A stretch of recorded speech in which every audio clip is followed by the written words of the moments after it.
gaan saam lees Kolossense 1 vers 1 tot 23. Nou dit beslaan 2 opskrifte, eintlik die tweede opskrif is 'n paar in een. Ek hou dit vir u voor. Heel aan die begin, die eerste 2 verse sien ons dan die seëngroet, maar dan bespreek Paulus die geloof en liefde van die Kolossense, die gebed vir hulle geestelike welsyn, en ook Jesus Christus, die bewerker van ons verlossing, die beeld van die onsigbare God, skepper van alles, hoof van die gemeente. En dis die gedeelte wat ons dan ook spesifiek op gaan fokus. Ons lees saam Kolossense 1 vers 1 tot 23. Ek wil hê as ons vers 12 lees, moet ons ook 'n bietjie meer oplet. Daar skryf Paulus, en die Vader mag dank wat ons bekwaam gemaak het om deel te hê aan die erfdeel van die heiliges in die lig. Hy wat dit vir ons moontlik gemaak het om deel te hê aan die erfdeel van die heiliges in die lig. Maar voordat ons die hele gedeelte saam lees, kom ons word eers stil, en dan nader ons Here in gebed.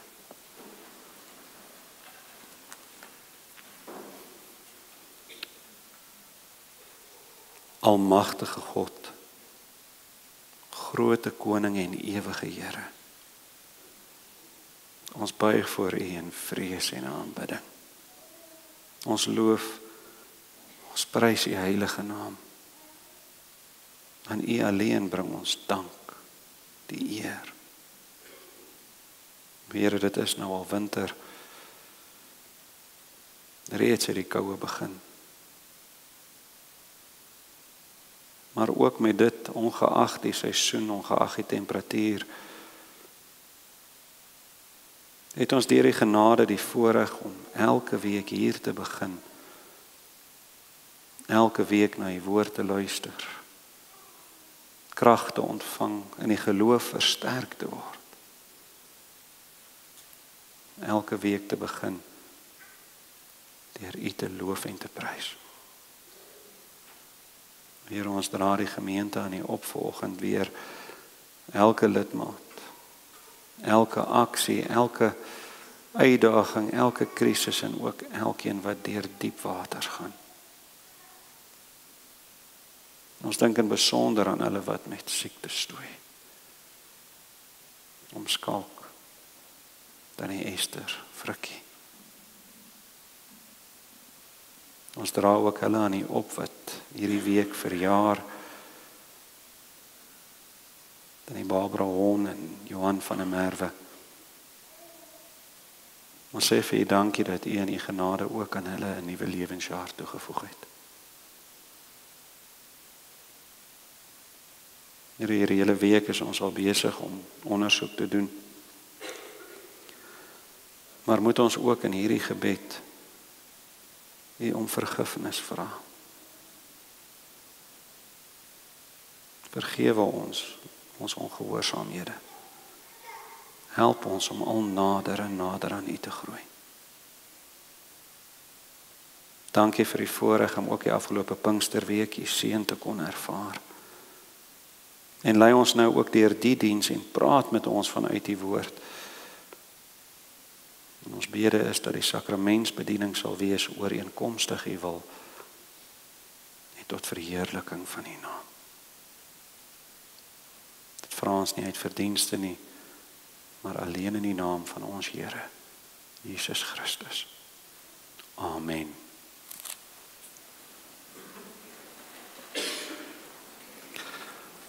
Kolossense 1 vanaf vers 1.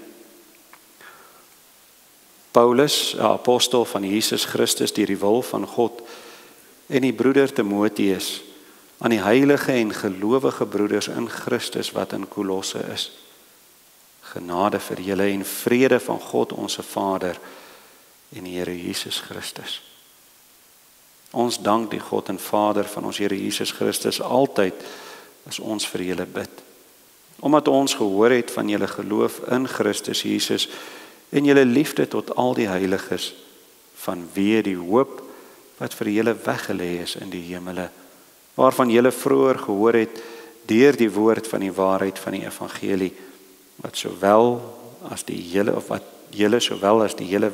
wêreld bereik het, en dit dra vrug, net soos onder julle ook, van die dag af dat julle dit gehoor het en die genade van God in waarheid leer ken het, soos julle ook geleer het van Epafras, ons geliefde medediensknegt, wat 'n getroue dienaar van Christus vir julle is, wat ook julle liefde in die Gees aan ons te kenne gegee het.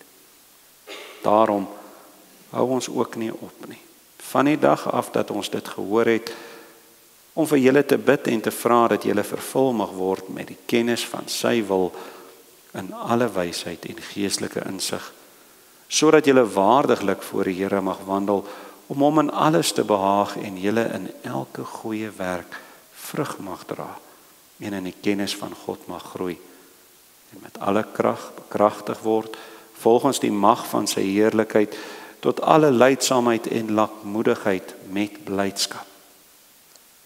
En die Vader mag dank wat ons bekwaam gemaak het om deel te hê aan die erfdeel van die heiliges in die lig. Hy wat ons verlos het uit die mag van die duisternis en oorgebring het in die koninkryk van die seun van sy liefde, in wie ons die verlossing het deur sy bloed, naamlik die vergifnis van die sondes. Hy is die beeld van die onsigbare God, die eersgeborene van die hele skepping, want in hom is alle dinge geskape wat in die hemel en op die aarde is, wat sienlik en onsienlik is, trone, sowel as heerskappye en owerhede en magte, alle dinge is deur hom en tot hom geskape.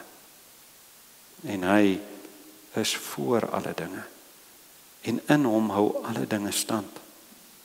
En hy is die hoof van die liggaam, naamlik die gemeente, hy wat die begin is, die eersgeborene uit die dode, sodat hy in alles die eerste kan wees. Want dit het die Vader behaag, dat in hom die ganse volheid sou woon, en dat hy deur hom alles met homself sou versoen, nadat hy vrede gemaak het deur die bloed van sy kruis. Ek sê deur hom, die dinge op die aarde, sowel as die dinge in die hemele. Ook julle wat vroeër vervreemd was en vyandig gesind deur die bose werke, het hy nou versoen in die liggaam van sy vlees deur die dood, om julle heilig en sonder gebrek en onberispelik voor hom te stel. As julle ten minste gegrond en vas bly in die geloof, en julle nie laat afbring van die hoop van die evangelie nie, wat julle gehoor het, en wat verkondig is in die ganse mensdom onder die hemel, waarvan ek, Paulus, 'n dienaar geword het.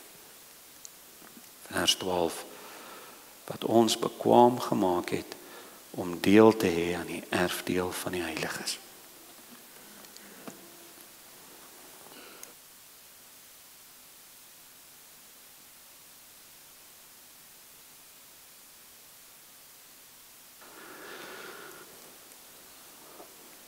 Een hele klomp jare gelede het die wêreld gegons oor 'n film wat Mel Gibson uitgebring het. Die film Passion of the Christ. En een van die dinge wat baie genoem was, wat ek baie gehoor het ook rondom die film, was dat dit die lyding van ons Here baie realisties uitgebeeld het. Ons almal weet Christus is gemartel, gekruisig, en ons weet dit was baie erg. Maar deur te sien wat so 'n kruisiging behels het, dit bring tog 'n nuwe begrip, 'n nuwe verstaan van dit wat ons Here deurgemaak het. Ek kan nie onthou of ek al vir u genoem het nie, maar kruisiging was so 'n gruwelike dood, dat een van die baie bekende Romeinse filosowe, een van die Romeinse staatsmanne, Cicero, gesê het, dat 'n Romeinse burger so 'n teregstelling nie eers moet sien nie. 'n Romeinse burger moes daardie lyding nie aanskou nie. 'n persoon wat aan die kruis gehang het, het ure en ure lank gelei. Krampe en 'n tekort aan suurstof is maar deel van die lyding waarvan ons nie altyd eers weet nie. En om daardie krampe te kan verlig, om suurstof te kon kry, moes 'n persoon jou aan daardie spykers optrek. So dit was 'n aaklige stryd, 'n wrede stryd, 'n stryd tussen verskriklike pyn en die wil om te lewe. Mens wens so dood vir geen ander persoon toe nie. En om dit aan 'n ander te doen is amper ondenkbaar. Nie eers die grootste van jou vyande wil 'n mens so sien ly nie. Ek onthou as kind op my pa se boekrak die boekie met die titel Die hande wat die spykers ingeslaan het. Daardie boekie staan nou op my boekrak. Maar as kind het ek nie die boekie gelees nie. Ek het so vinnig deur die eerste paar bladsye geblaai. Maar dis die titel van die boek wat 'n groot indruk op my gelaat het. Wie was die man wat Christus aan die kruishout vasgeslaan het? In die aard van die saak weet ons, dit was 'n Romeinse soldaat wat ook maar net sy opdragte uitgevoer het. Maar wat het hy gedink terwyl hy dit gedoen het? En op daardie stadium met die titel van die boek kon ek ook die afleiding maak dat die persoon op die ou einde deur die genade van God gelei was om te besef dat Jesus die Christus, die Messias is. Die verlosser is. Maar hoe het daardie soldaat gevoel toe hy besef het, hy is die man wat die Messias gekruisig het. Dink vir 'n oomblik wat dit sou behels om te weet, ek het Christus gekruisig. Ek het die spykers deur die hande van my Here geslaan.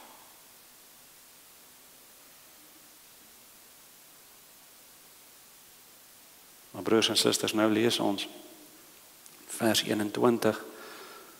Paulus skryf daar vir die Kolossense: Julle wat vroeër vervreemd was en vyhandig gesind deur die bose werke, het hy nou versoen. Ons wat vroeër vervreemd was en vyhandig gesind deur die bose werke, het hy nou versoen. Ons wat ook deur vlek is van die sonde. Ons wat eers as vyande van God gelewe het. Besef u die implikasie? Met elke verkeerde gedagte het ons die spykers vasgehou wat ons Here se hande deurboor het. Met elke lelike woord het ons daardie hamer geswaai. Elke keer wat ons ongehoorsaam was,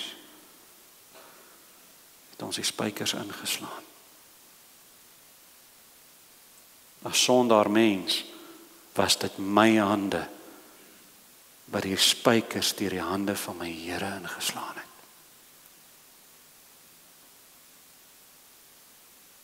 Ons besef hierdie verskriklike feit van ons aandeel in Christus se dood. Die oomblik as ons besef wat hy hier op aarde kom doen het. Die oomblik wat ons besef die oorsaak waarom ons Here gekom het. Die oorsaak dat hy hierdie lyding moes verdra, hierdie pad moes stap. En hierdie verskriklike dinge moes verduur. En dis deel van Paulus se argument. Hy skryf in vers 14: in wie ons die verlossing het deur sy bloed, dis Christus se bloed, naamlik die vergifnis van sonde. Verlossing deur sy bloed en die vergifnis van sonde. As sondaar mense staan ons skuldig. Maar hy is die een wat voor 'n aardse regsbank gestaan het. Ook voor mense wat vol sonde was. En is hy vir ons sonde daar skuldig bevind. So daardie skuld van ons is hom toegereken. En dan vers 22, het hy nou versoen in die liggaam van sy vlees deur die dood. So vir ons skuld het Christus die straf gedra. Omdat ons sondig is en God regverdig is, moes die sonde gestraf word. En dis 'n straf wat elke mens verdien, omdat elke mens sondig is. Elkeen van ons verdien die dood. Maar nou vers 18, hy wat die begin is, die eersgeborene uit die dode, sodat hy in alles eerste kan wees. Die dood is vir die mens finaal. En vir die sondaar, ongeredde sondaar, is die fisiese dood ook die begin, die verwerkliking van die geestelike dood. En ons kan niks daaraan doen nie.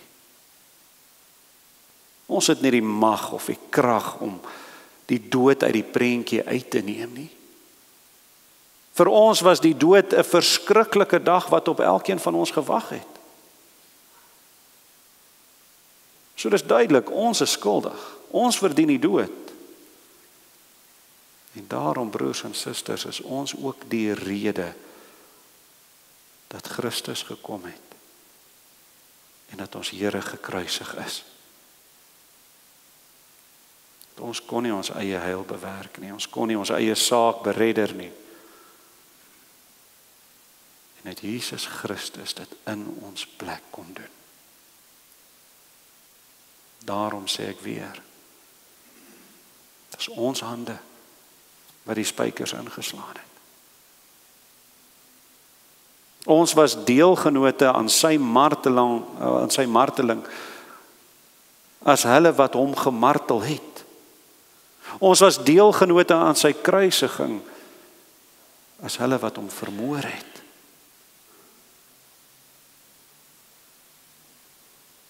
Ons was deelgenote aan alles wat daardie dag op Golgotha gebeur het. Al die lelik, al die seer. Dit wat ons nie eers ons vyande sal toewens nie, het ons aan ons Here gedoen. Maar as God ons deur sy genade tot hierdie besef bring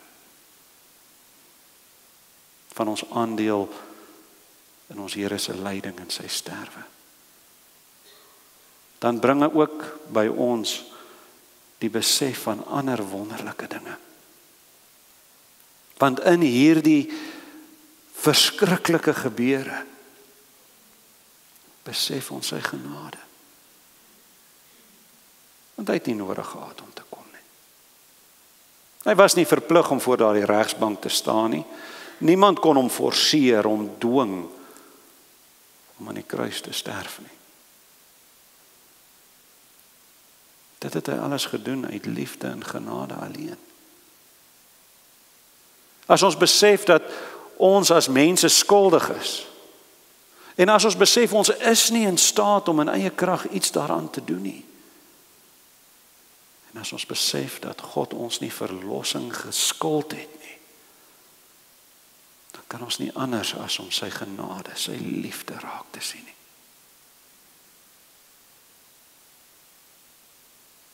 Daarom skryf Paulus in vers 12, en die Vader mag dank wat ons bekwaam gemaak het om deel te hê aan die erfdeel van die heiliges in die lig.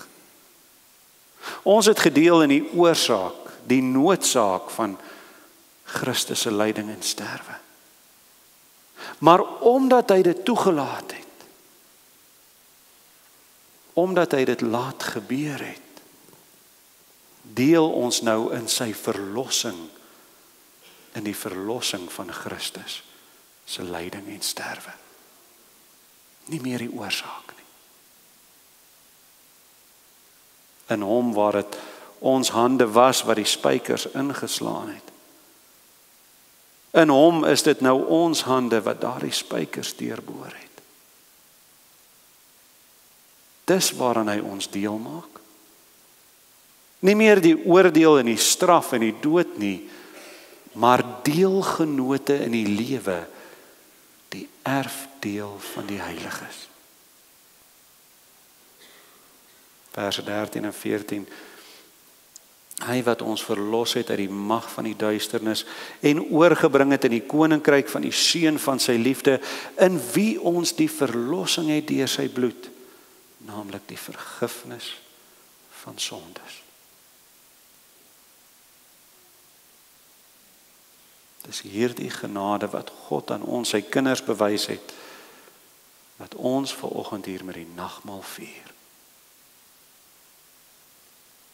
Ons herdenk ons deelgenootskap aan Christus.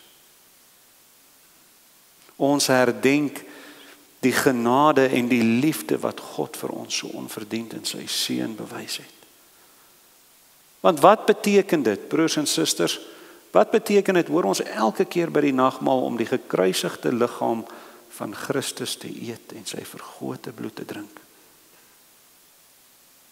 Eerstens, dit is om daaraan te dink en seker te weet dat sy liggaam so seker vir my aan die kruis geoffer en gebreek en sy bloed vir my vergiet is, as wat ek nou met my oë gaan sien dat die brood van die Here vir my gebreek en die drinkbeker aan my meegedeel word.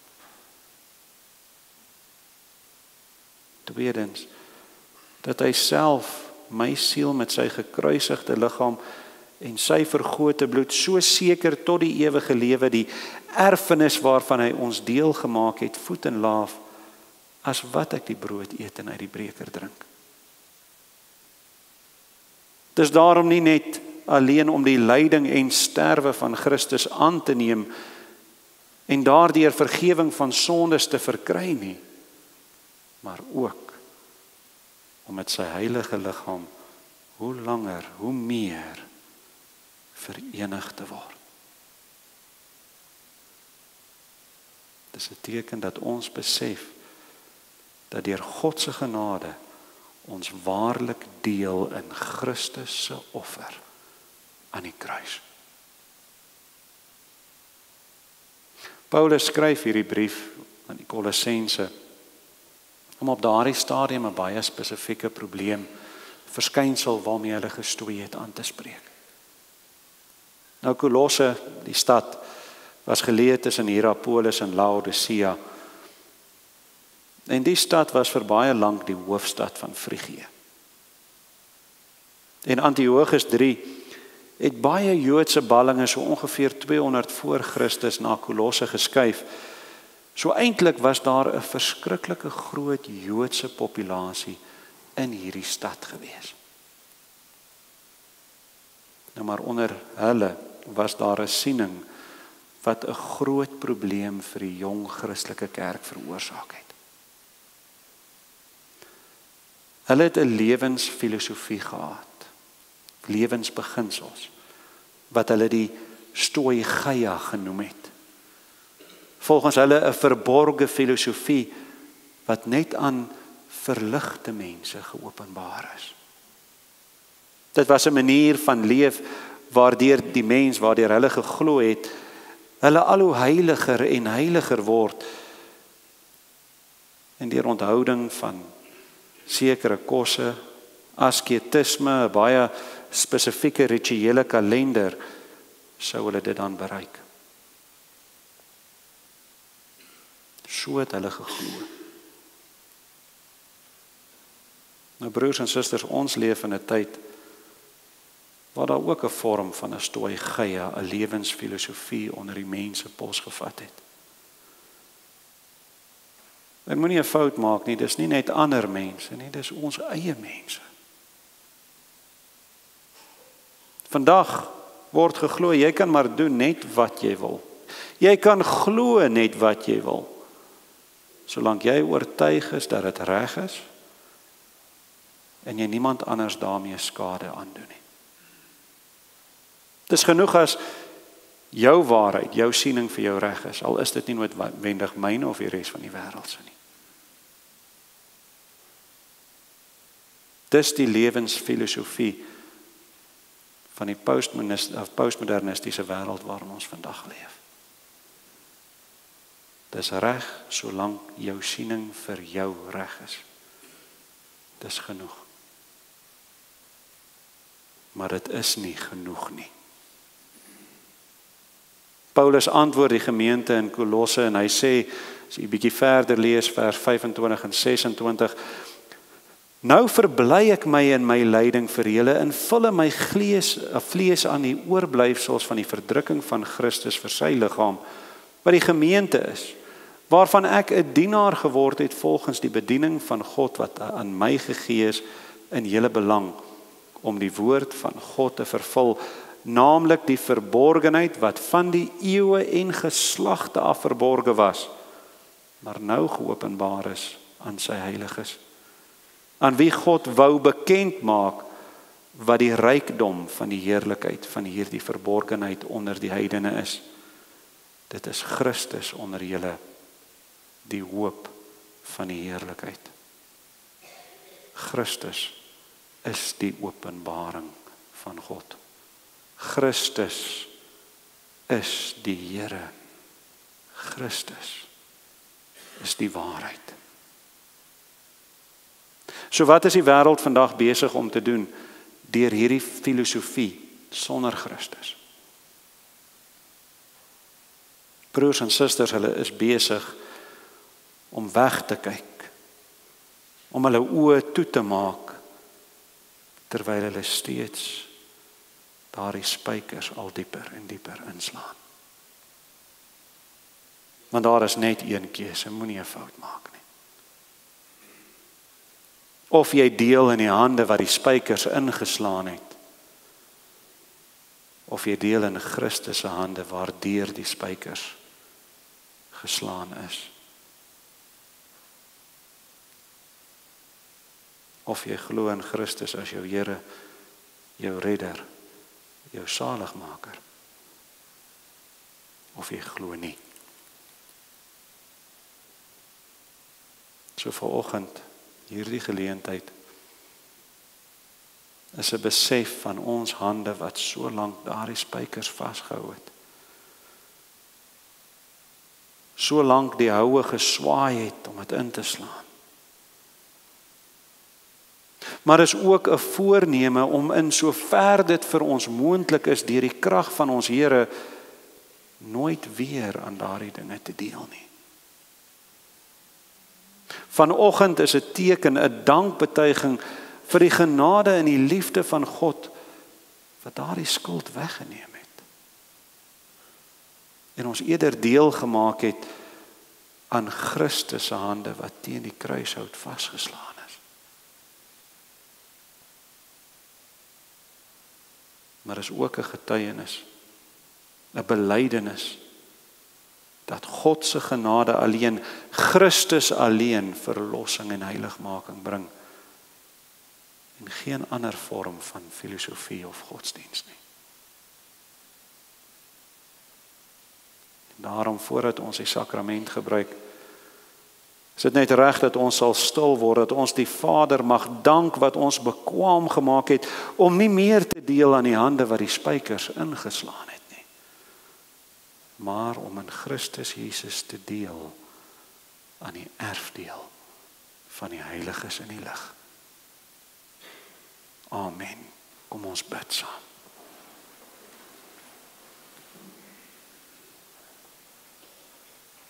Almagtige God en ewige Here, U is koning en U is verlosser. Hoe sal ons ooit genoeg vir U kan dankie sê vir die bloed wat gevloei het aan die kruis. En dit om ons te verlos van die sonde. Hoe sal ons ooit genoeg kan dankie sê vir u offer wat ons daaraan deel gemaak het, net soos wat u beloof het. Hoe kan ons ooit genoeg dankie sê vir die geloof aan ons geskenk tot redding van sondaars, ook tot redding van hulle wat deel aan die spykers wat ingeslaan is. Ons loof U, ons prys U en ons aanbid U. En ons vra dat dit wat ons ook nou doen, sal wees ooreenkomstig U wil, o Here, tot verheerliking van U naam en tot uitbreiding van U koninkryk. Want aan U alleen kom toe die lof en die heerlikheid tot in ewigheid. Amen.